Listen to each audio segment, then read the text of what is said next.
Olá pessoal, dando sequência na nossa série de vídeos orientativos sobre licitações e compras públicas nesse momento de calamidade pública, vamos falar um pouquinho sobre o suprimento de fundos.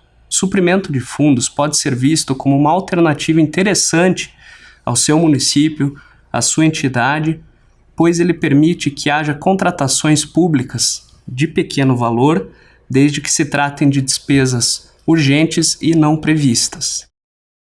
Mas o que é o suprimento de fundos, afinal de contas? Suprimento de fundos é a antecipação de recursos a um servidor previamente designado.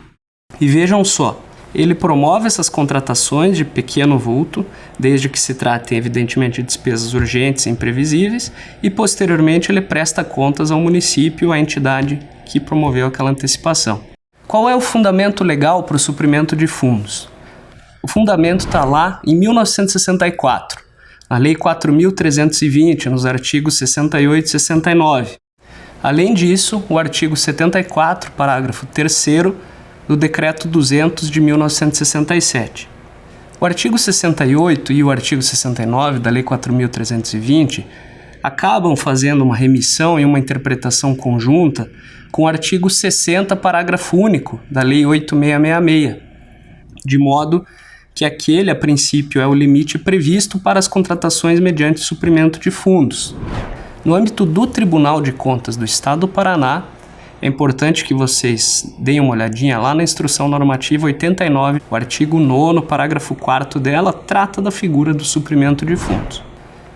E o que modificou com o advento da Lei 13.979, pessoal? No artigo 6A, a nova lei, mediante a alteração promovida pela medida provisória, ela previu limites distintos daqueles que eram então considerados como os limites admitidos pela legislação.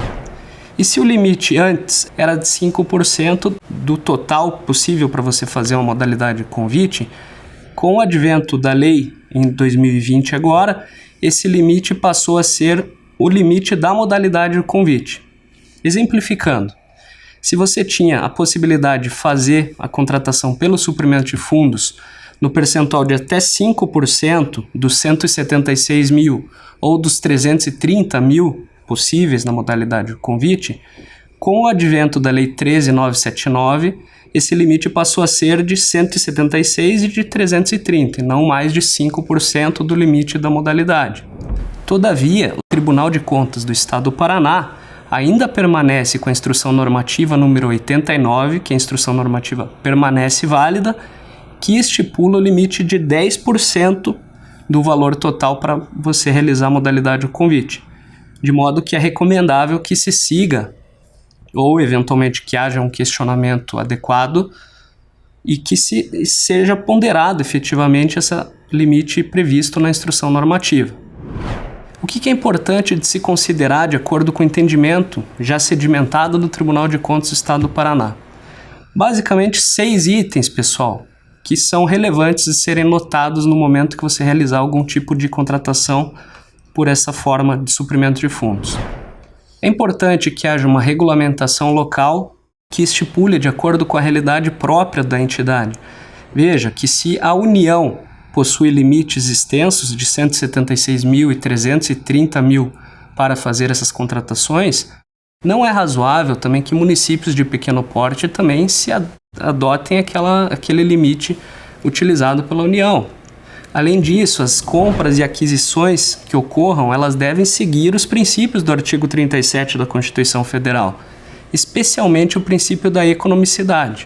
A nota fiscal, quando for emitida na aquisição, mediante suprimento de fundos, a nota fiscal tem que ser emitida em nome da entidade. Além disso, essas compras não podem se referir a contratos ou ata de registro de preço que já estejam em vigor pelo município. Deve-se efetivamente dar preferência aos contratos que estão em vigor e fazer as requisições desse contrato em vigor, ao invés de fazer uma contratação por suprimento de fundos. O prévio empenho, em respeito ao artigo 60 da Lei 4.320, deve ser feito, nesse caso, o prévio empenho em nome do servidor que for receber essa antecipação.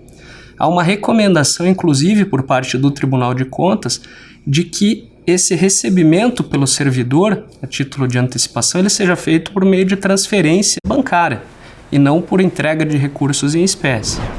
E, por fim, a adequada prestação de contas pelo servidor a respeito daquele recurso recebido.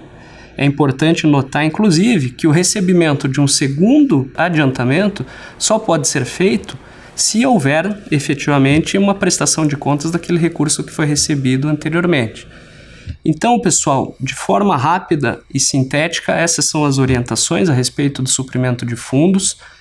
Gostaria de desejar uma boa sorte para vocês e serenidade na condução dos processos de compra e nas licitações que vocês promoverem. Muito obrigado.